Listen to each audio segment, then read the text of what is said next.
Gloria. And why aren't you out there in that marvelous surf this morning? Oh, I haven't read the paper yet. I don't come to life until I've read the paper. Bother the paper. I thought you were out here on a holiday. I have to find out what's going on in the world. That's the penalty of owning the biggest and the best newspaper in the country. I have a few days left in which to get a well-known surf. Then you're definitely taking the Clipper back on Friday. But definitely. I'm sorry I can't persuade you to take the boat back with Dad and me. I'd like to, but you know that Clipper gets there faster. Oh, here comes your man Friday. Oh, Kate's all with the newspapers. Well, I'll be running along. Aloha. I observe the Sentinel is carrying an extra page of advertising. I guess Gunnigan's new assistant, Harper, must know his business. Mr. Gunnigan knows his business too, Mr. Britt. He is a first-class managing editor.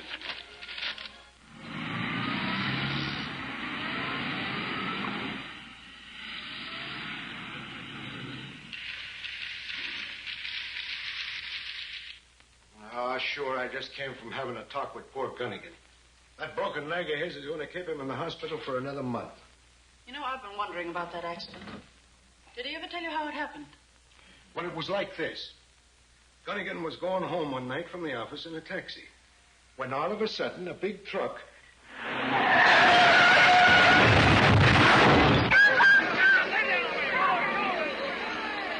And the first thing Gunnigan knew, he didn't know anything. I wonder if that really was an accident.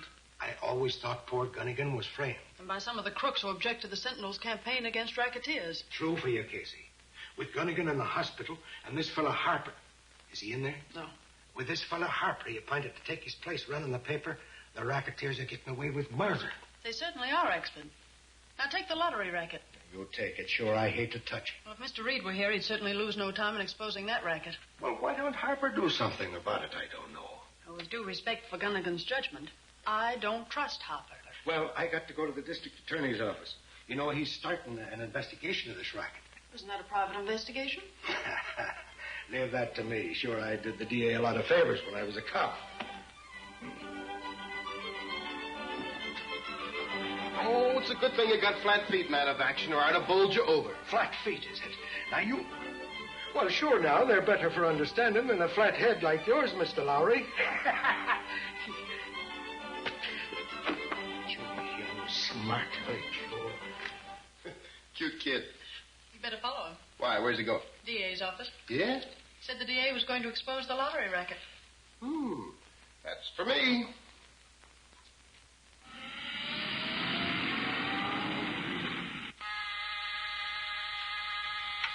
This is Harper reporting. All right, come in.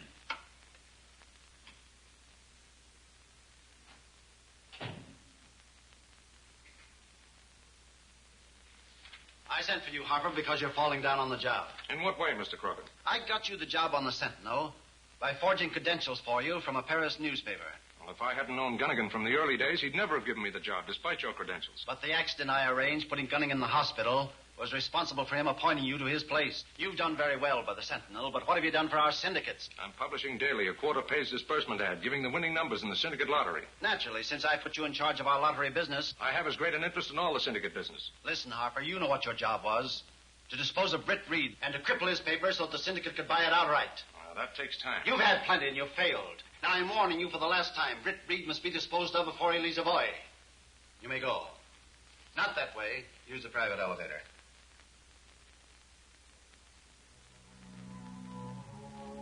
Boys, I'm proud of you. This is just the kind of thing that Mr. Reed would like to see in his paper. Boy, was that a scoop. The DA didn't hold back a thing. Don't forget who did the scooping. Sure, them racketeers will be shaking in their boots when they read that exposure. What racketeers? What exposure? Well, answer me. Well, it's a story about the lottery racket that the boys dug up in the DA's office this morning, Mr. Harper. Lottery racket? What's it about? Well, I told you. Sure, it's a scheme by which the racketeers take the pennies away from the poor. Well, it's just the type of thing that Mr. Reed would crusade against if he were here. Who assigned you to this story, Axford? Well, sure, I dug it up myself from the DA. He's looking for free publicity when he starts making a mountain out of a molehill. Playing for pennies can't hurt anybody. But we heard the testimony about suicides. Ridiculous. This story isn't worth the price of putting it in type. Next time you start an investigation, consult me first. Yes. For the next few days, I'm assigning you to the cattle country in the northern part of the state. Is there something up there you want to have investigated? Yes. Find out if they expect a drought this year, and if so, why. Well, hold it. Wait. Wait till Reed gets back. Something crooked going on here. And it's up to us to find out what it is.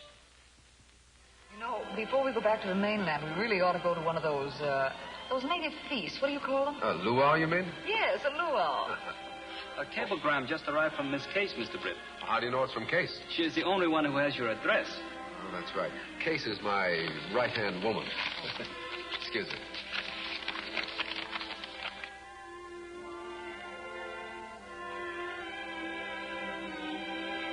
I'll have to answer this. Will you excuse me just a minute? I have brought cable blank and pencil, Mr. Britt. The chief says you've got to make a few changes in your staff. Why? They're getting too nosy. Well, I was going to...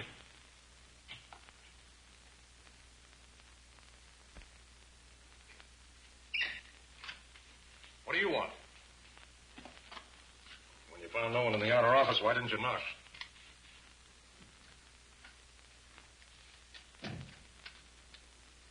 Cable addressed to Miss Case. I'm taking no chances.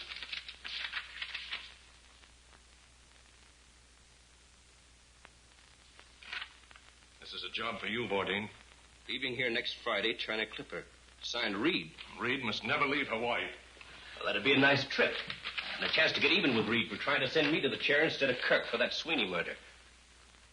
Clipper leaves here for Hawaii tomorrow morning. That'll get you there in time. We've got to talk this over with the boss. Come on.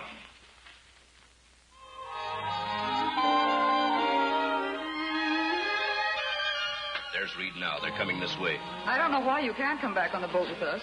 There's only a few days' difference between the boat and the clipper. Why don't you persuade your father to go back on the clipper? Good evening, Ruth. Oh, good evening, sir. Hello, Dad. Well, Gloria, it's time we started. We're going to that luau. Why didn't you come along, Britt? That's right, Dad. You make him come. Well, where is it going to take place? At a native village about halfway between here and Halavia. I'd like to go. I'll tell you what, I have some work to do. You go on ahead and I'll join you there later. Grant. Bye-bye. Bye. You know where they're having this luau? Sure. I know everything that happens around here. What's your plan? It's a cinch. I'll get my boys. We'll trail Reed's car when he leaves the luau, jump him, and only the sharks off Diamond Head will know what happened. Sounds easy. Let's get started.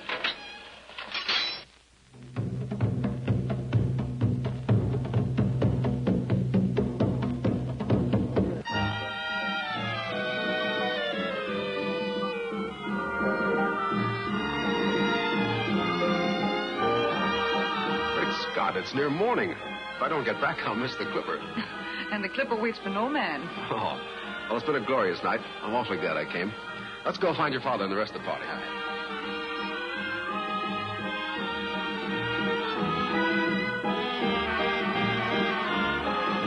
Reed and his servant are just leaving. Anybody else with them? Just the driver. 3 of them, eh? We can handle them. You drive the car.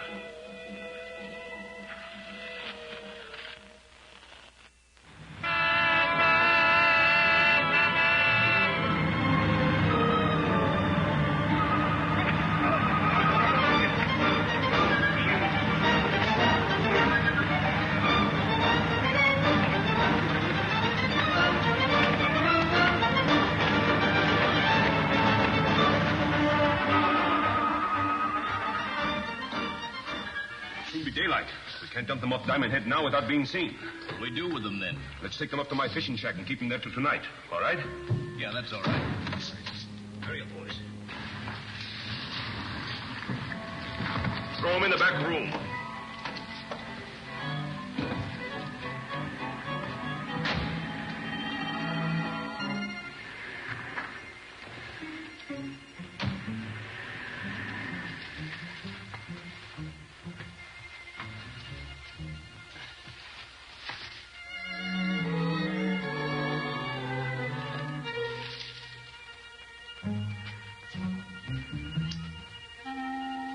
Sure your men can be trusted. Reed recognized me, and it wouldn't be healthy for me if he escaped. Don't worry. Reed and that Oriental haven't a chance in the world. I'll come back tonight and finish the job. All right, then. We'll return to my hotel and I'll pay you off. I'm pulling out on the steamer that leaves this morning.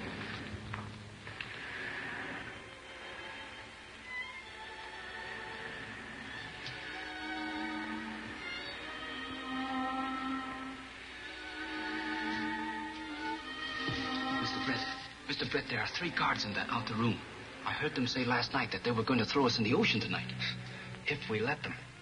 Say, I recognize the fellow that drove the car. He's Bourdin, a crook. Hey, what about that meat cleaver? It suggests something.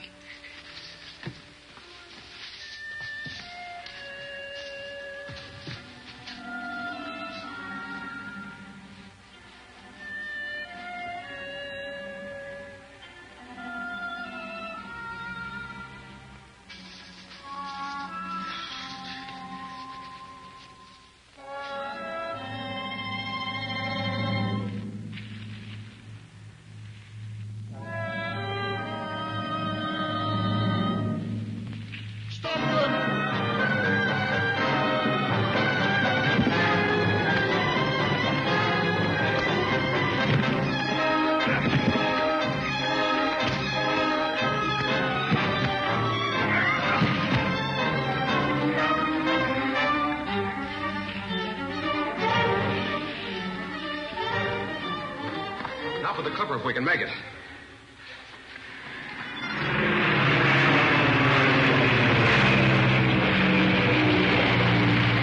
Clipper, we have missed it. Well, we still have time to catch the boat. And to report Bourdin to the police. I'll bet he's on the clipper. I'll cable the authorities to meet it on its arrival.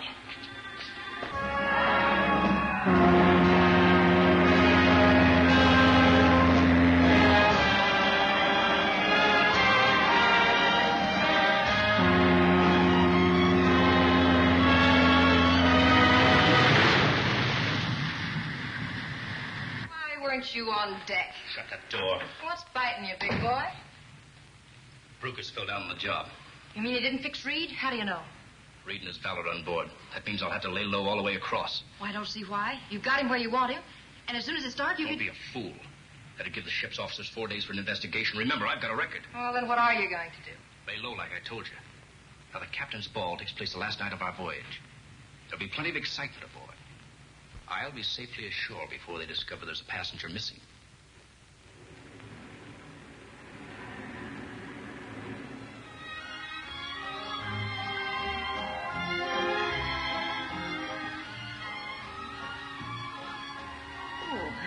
What's the matter, Gloria? Nothing serious. I'm just not a very good sailor, I'm afraid. I think I'd better go to my cabin. All right.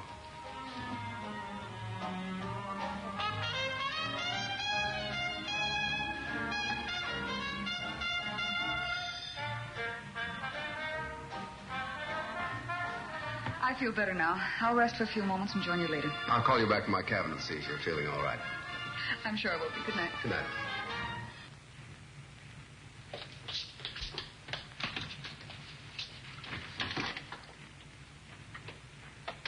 What's the matter, Cato? Bourdin is on the steamer. Are you sure? Yes, Mr. Brett. I saw him on deck and followed him to his cabin. It's room 97 on B deck. Come, I'll show you. Wait a minute. Not so fast. I just can't make it out. He must have known for 4 days that we've been on this boat. And has made no further attempt on our lives. Oh, that's the mystery. Bourdin has a lot of information that I need. I'd give $1,000 right now if I had the Green Hornet outfit. Thank you, Mr. Brett. I can use that $1,000 very nicely. What? You mean you have it?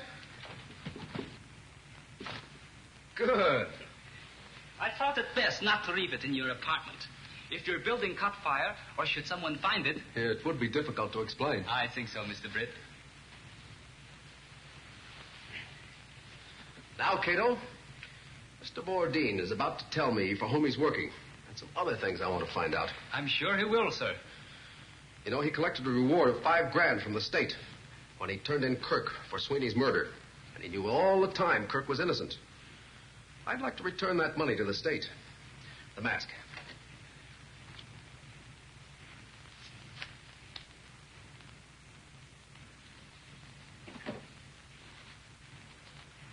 Don't follow me too closely. We mustn't be seen together on deck. Here's the gas gun. And remember, room 97, B deck. Right. Tonight, the Green Hornet strikes again.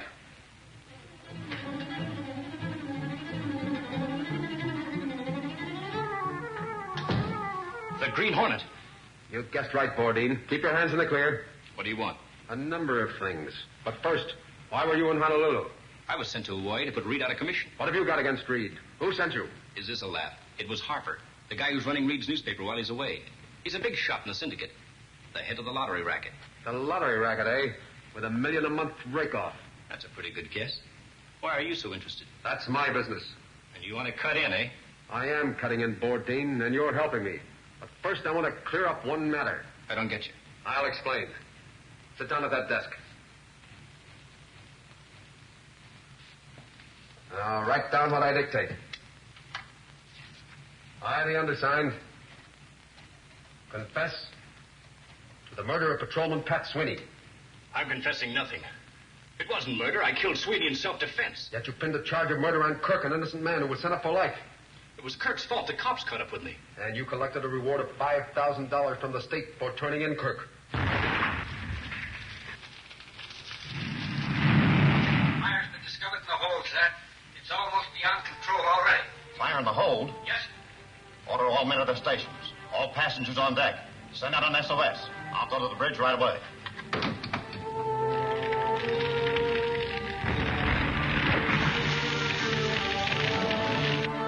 Are you letting me go now? I'm asking me questions. Hand me over your wallet. I'm collecting the Sweeney reward money. It's all I got, Hornet, about $2,500. Not so fast, Bourdin. Now answer my questions, quick. Who's behind Harper? Who's the head of the syndicate? I can't tell that. I can't. It means certain death for me. Answer my question. I can't. They'll kill me. I can escape the police, but not the syndicate.